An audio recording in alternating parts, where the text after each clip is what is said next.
Lingami na kolo tika ete to lamuka bisika oto sili kozwama lamuka na pongi place yozali lamuka ete tango ekoki tokomi kobanda lianga na biso ya tongo na lelo tika ete to telema esika oyo zali na tine ete to banda lianga ni na biso ya tongo na lelo na bongo tolingi kobanda lianga na biso na kombo ya tata mwana pe molimo mosanto ngolu na kolo na biso Yesu Kristo Masiya bolingo na Nzambe tata pe lisanga na molimo mosantu ewumela kati na biso na tango oyo boye amen amen kaka ya kotelema ndenge tozali tokoyemba cantique kintwadi numero 833 kiese kina yimbila kunga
ete ovanda bisika obozwami bovanda na tango oyo boye tokobondela Nzambe na bolingo Nzambe na nguya to tondi pe to pambolio na tina na bonene na yo to tondi pe to pambolio mobateli malamu Yawe to lali lokola bawe metongo na lelo sali ngolu to belemi na liboso na yo na tana ko pambola bonene no Yawe zwa lokumu na tina na yango to tondi na nyoso Yawe lingi yangani oyo boye ekokisami po na nkembo no ya moto mosusu te bele makati na biso pambola liangani oyo boye zala motali boso pe motasuka Yawe bobele molimo na nguya esala na kati na biso bobele molimo na nguya ebele manakati na biso ete Yawe kembo na yo kokisama na kombo na Kristo kolo pe mobikisi na biso amen amen balingami na kolo maloba na Nzambe elobi ete soki tolobi ete tozangi lisumu tomikosi bosolo ezali kati na biso te ata moto moko te awa na se akotuta te po alobi ete ye akokisaka nyonso na bomoi na ye kaka moko azali sembo kaka moko azali bule ni Nzambe na nguya ye moko me biso bato tozana ba faiblesse ni na tango oyo bien aimé dans le Seigneur na lingi ete na ngolu o Nzambe apesi tongo na lelo yo ozala osundisa makanisi na yo na se na motema na yo salete liangani oyo ezala pamba te mpo na yo bondela Yawe loba na Nzambe alimbisa yo na nyonso na yambo tokoyemba liboso couple ya nzembo ya 218 kintwadi couple ya liboso pe na sima tokobonda na tina na yango Yesu atutedila benga ututala mulengani Yesu twizi yuvula levo kanu mieto miena na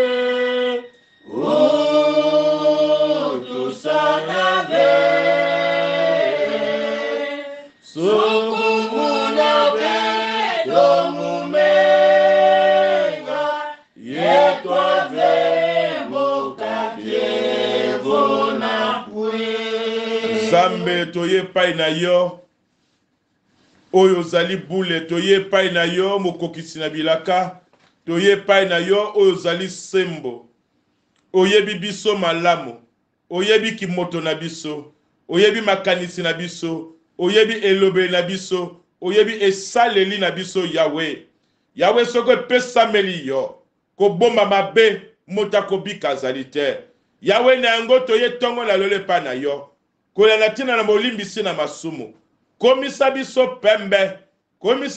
pembe Yawe tobulisama na makila na Yesu mwana nyonso abelemi epai na yo Yawe yamba ye pepetola sokola na kombo na Kristo sokola ete tango oyo boye tozwela yango litomba matondi na bolimbisi po tolobi na maloba na yo yo zali sembo po tondi na boyenge beni soki to sengi bolimbisi Nzambe yo limbisaka.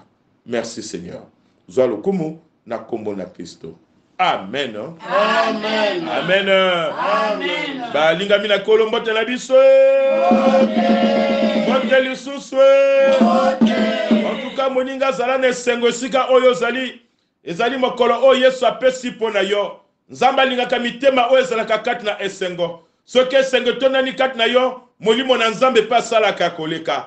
Tiketo sepele sika oyo zali mbote na bino nyonso ba oyo boza na Amerika, Canada, Australie, bino nyonso boza na Europa, bino nyonso boza na kati na Afrique awa, ezala na Asia kuna, bino nyonso oyo bozali bobengami bana na Nzambe, bobelemi na koyoka maloba na Nzambe, boyaka malamu, Nzambe apambola bino. Koya malamu na commission d'animation na biso ya tango nyonso awa na paroisse ya Mayangi, bino pe boya malamu, Nzambe apambola bino pe elongo na bakambi ya paroisse oyo boye ya Mayangi. En tout cas totondi bino nyonso bana ya Brazzaville 2 boye pe malamu, Nzamba pambola bino bisika oyo bino bozwami et pourquoi pas Brazzaville 1 biso nyonso tozana na kati ya bato moko boya ka malamu. Alors tala ndeko na yo bino bo bozamwa ebele balolo tala ye pesa ye sourire. Alors sourire ya gentil ya hypocrisie, sourire oyo wuti na se na motema na yo pona kotalisa ye esengo na yo opesa ye mbote tokoyemba biso nyonso. Kushoni kulitoya lusakumunu. Kushoni kulitoya lusakumunu. Kushoni kulitoya moyo. Kushoni kulitoya lusakumunu. Kushoni kulitoya moyo. Kushoni kulitoya lusakumunu. Ai mtukwane kumungongo wa shoni. Kumungongo wa shoni. Kushoni kulitoya moyo.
Na Yesu Yangalale. natango na sengi moko na comité d'animation akobondela yambote toyoka maloba na Nzambe.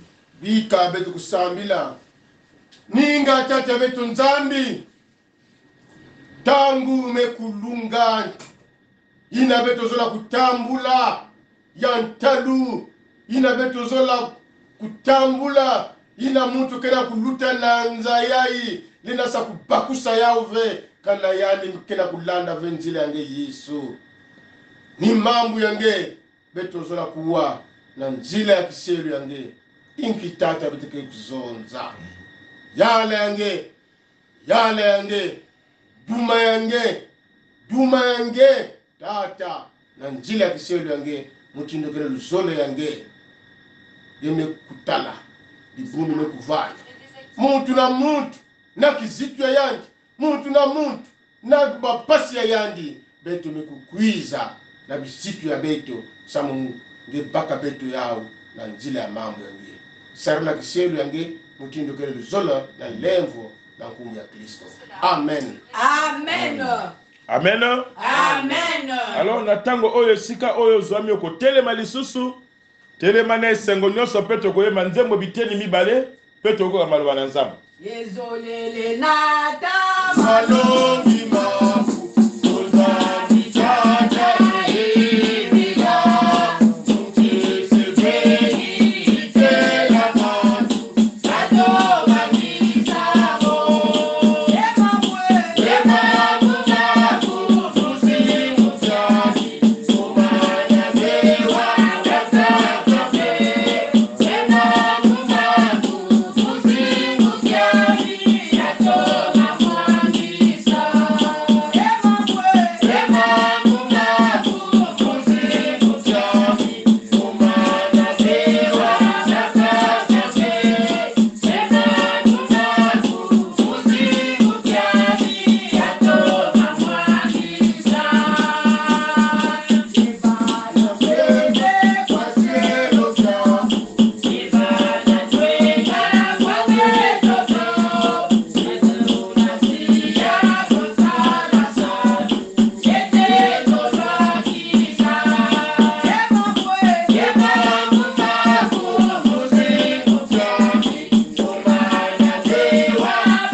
Tika bovanda ovande sika bozwami tokozwa ba bible na biso na tango oyo maloba na tata nzambe o tokotanga na tongo na lelo eza na mokanda ya liboso ya Timote mokanda ya Toma Paulo na mwana na ye Timote mokanda ya liboso mokapo ya mibale eteni ya liboso kino ya misato 1 Timothée au chapitre 2.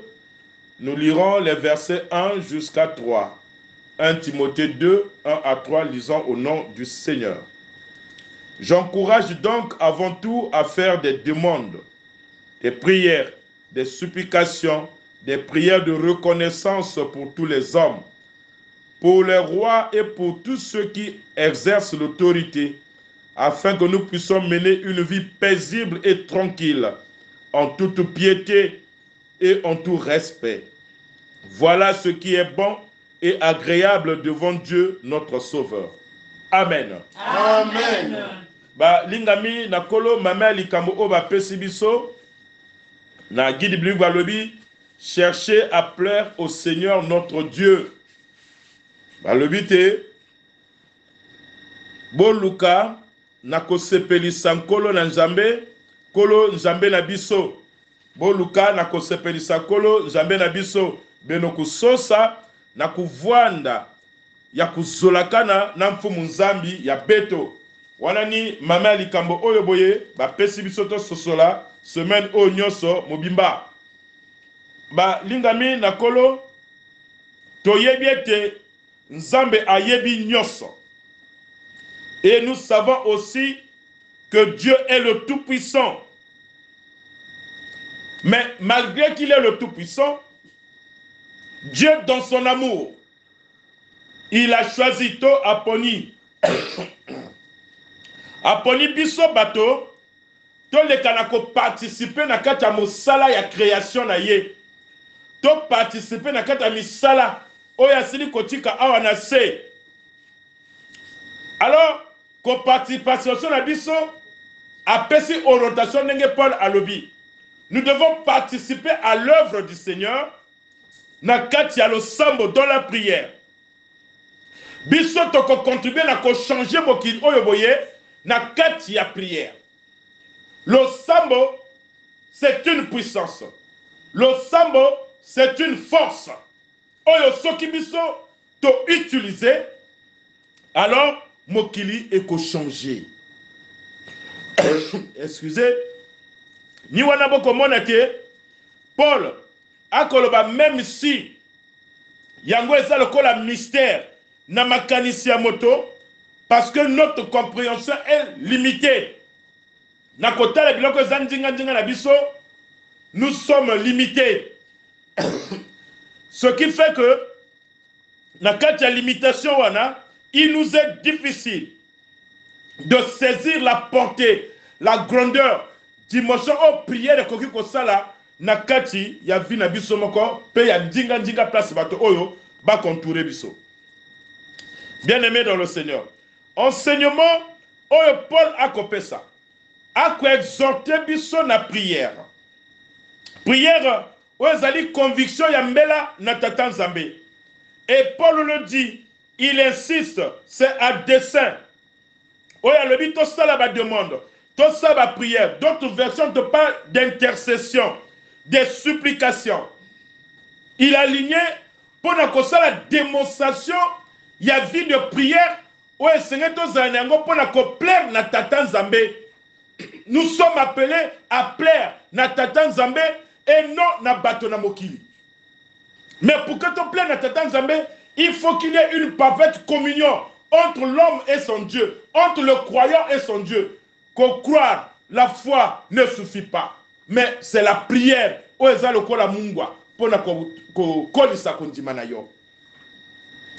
Bien-aimé dans le Seigneur, Bible obiete Nzambe alinga kibiso koleka.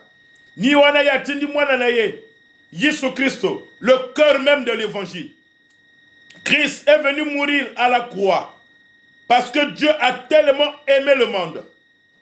Djambe alingi biso motona motondenga zali individuellement là où tu es. Ne doute pas de l'amour de Dieu. Dieu t'aime tel que tu es. Nzamba alingi yo. Et en tant qu'être, il faut reconnaître que bolingo na Nzambe o ezali kolona nyoso et comme mayo et ko inviter yo na ko sambela pona baninga ko sambela pona yomoko. Ici Paul a comme ma chrétien n'a ko cultiver intimité ya prière na tata Nzambe. Vie de prière oyo comme mengo pona ko sala intimité communion entre yo na tata Nzambe. Pourquoi? Parce que cette invitation vient à point nommé na tango bango bazalaka ya empereur Néron. Ako persécuté ba chrétien, ba keti na ko tumba mboka mobimba, ba kose des ali ba chrétien et alors ba persécuté bango, ba kangi bango, ba nyokoli bango. Mais pour la likambo bango ba salité, c'était politique. Et c'est pourquoi Paul a lobby, mais il faut prier pour les autorités.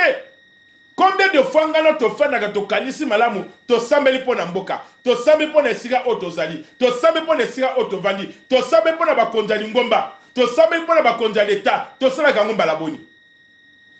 Oh Paul kolobete soki lo sambo to telemisi yango, Dieu est capable de toucher le cœur de nos autorités et à la politique et à l'ecclésia to ya lingomba. Dieu est capable de toucher leur cœur na komema misala na kati na kimia na boboto ete motonyo se singa zali azala tranquille asepela na kolona ye ba trouble ezalate tranquillité evanda. Parce que en ce temps-là ba trouble ezalaki minonde ezalaki moi ba guerre ma calé ezalaki. Mais pourquoi Paul a eu? C'est parce qu'il a manqué de la prière.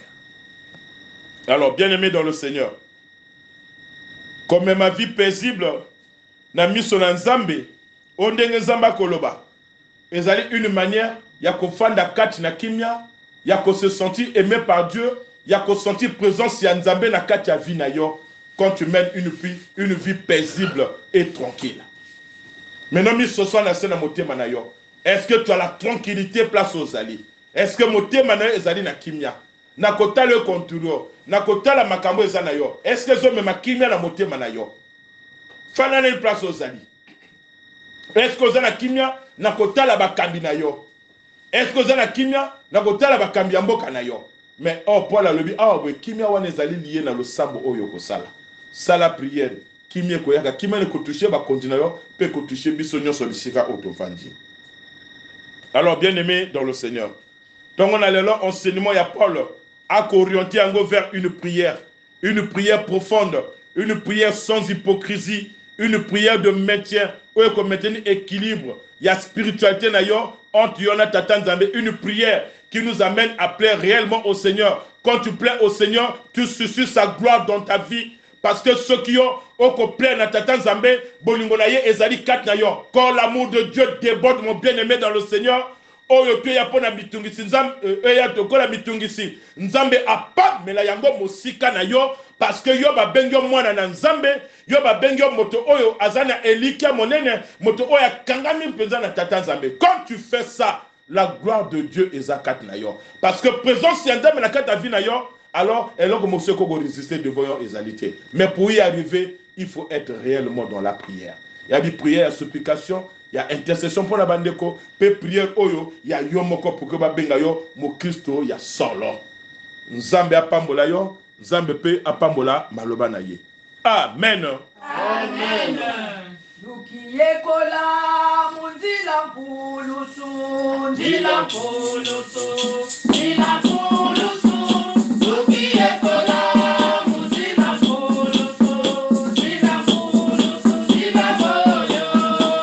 Munzila nkulusu, ndila nkulusu, ndila nkulusu, ndila nkulusu. Lukiekola munzila nkulusu, ndila nkulusu, ndila moyo. Yekola munzila sabila, ndila sabila, ndila sabila. Lukiekola munzila sabila, ndila sabila, ndila moyo. Munzila sabila, ndila sabila, ndila sabila, ndila sabila. Lukiekola munzila sabila, ndila sabila, ndila moyo. Munzila sabila, ndila sabila, ndila sabila, ndila sabila. Lukiekola munzila sabila, ndila sabila, ndila moyo. Sitamane mumenisa sese mutanguli, kalitunga kuyabiniza bebe mutendoi. Nalikile tibombango, libe timonanga mupeva uyo. Sitamane mumenisa sese mutanguli, sitamane mumenisa sese mutanguli. Sitamane mutonga lulendo mutanguli, kalimangota balifunanga beno lupuzanga. Naniwe tinyonga mukalulwelo yo. Sitamane musonga lulendo mutanguli, sitamane musonga lulendo mutanguli. Kila usukulu wa manwelo yi, kinyaluta bibisa tezo ya kitukulu. Asiteno lwazaya komono ya bengibyo. Sitamane musonga mangitukulu mutanguli, sitamane musonga mangitukulu mutanguli. Alors tokosenga na maman dirigeante tokobondela ete Nzambe apesa biso makasi. Bandimi bakanga makati na losambo. Sans la prière, nous ne sommes rien. C'est la prière qui nous approche de Dieu. Si le sambo ezangi kat na biso, alors kinzame na biso pezala kokoya. Tozala bato ya ko sambo, pe le sambo to suka kanu monimi na biso te, to ba ko sambela pona bandoko pe la bato bazo kamba biso, eza na leta, eza na lingomba, to sambela pona ba o bazo kamba biso.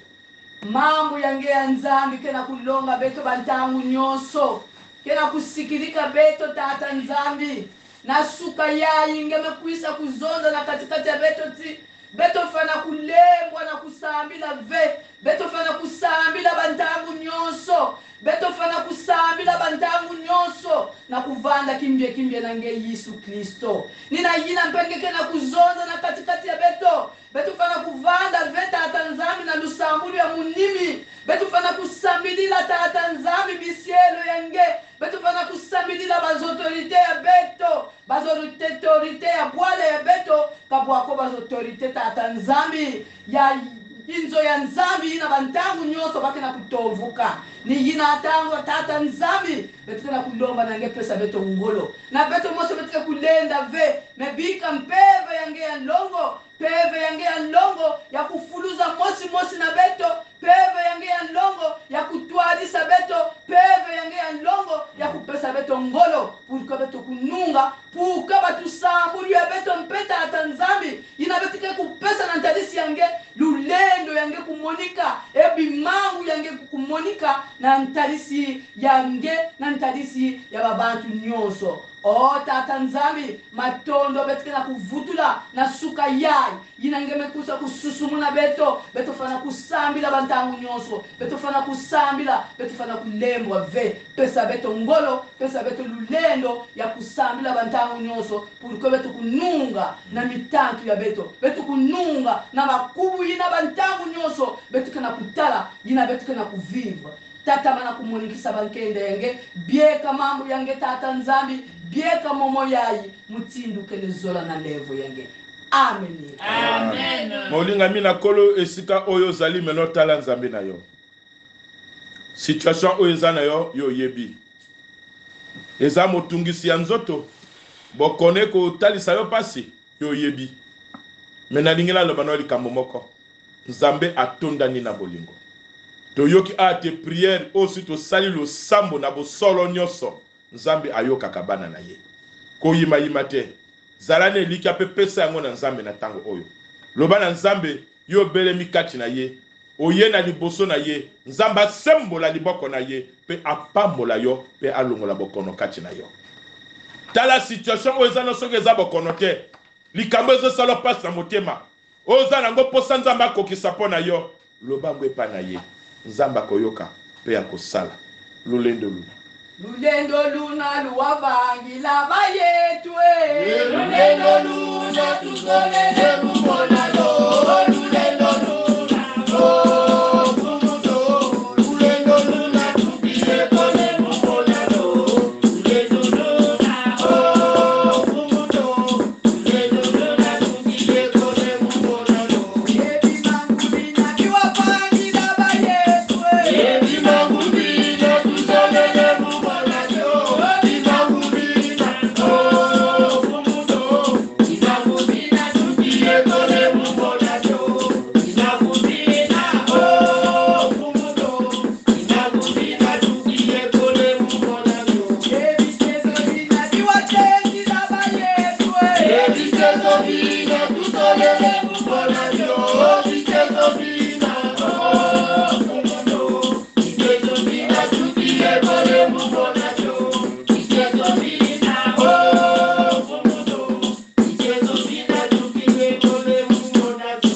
Nzambe toye pai na yo malabane lobi ete Jésus-Christ est le même hier, aujourd'hui et éternellement.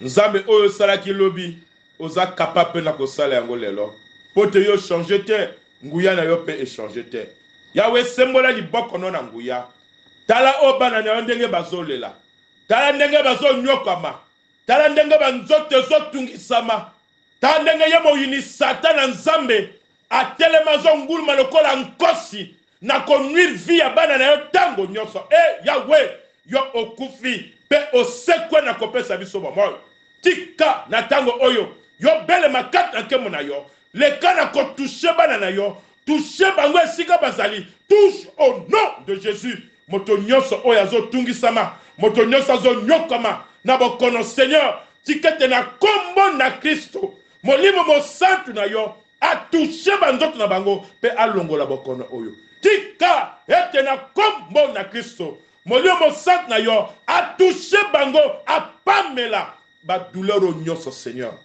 yo zali nkolo okotika la bobele nkolo o azalo kolo azali te o nyonso azolela ezala pona ye ezala pona mwana ezala pona tata mama pona ndeko na ye o bokone kotungisa yawe yoka lo sambo oyo parce que le pisi opesa ngo ndingisa ya kosala ka ba intercession alors yoka lo sambo nzambe kokisa ete nkemo na yo etalana yo zali nzambe Seigneur totalisi yo bana na yo o bana motungisi ya ndenge na ndenge ondo na bokono Seigneur bazana ba souci ebele na mitema yo yebi mwana na mwana oyebi moto na likambo na ye yawe na bondeli yo na kombo na Kristo yo tia kimia na mitema na bango tranquillité na yo ekota yango ekokota parce bakozwa solution ekokota tranquillité na mitema parce bakozwa eyano na posa likambo baza na yango yawe ekokisa tolingete moto nyonso asandola yo moto nyonso apambola yo moto nyonso akumbisa yo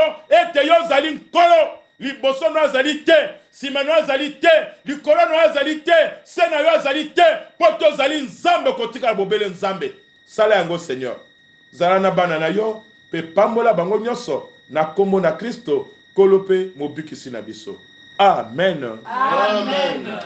balingami na kolo toutana kosilisa libondeli ya ntongo na lelo tolingi bongo kozongisa matoni na bino nyonso oyo bolandi nzela na losambo oyo nzambe akontinue kosala ya motu ezali elika oyo oza na yango persévère na kati ya patience Dieu va faire il va faire encore tika nzambe apambola yo Yimbila 7 lusa kumuna yabe Bakulundu mumatekila Utwala bantu ba Israeli Mubabanama muluzolo Utwala bantu ba Israeli Mubabanama muluzolo Luba lubiti luliba luba tingisi Olo vina ibila inga Vina ibila payabe Vina ibila yabe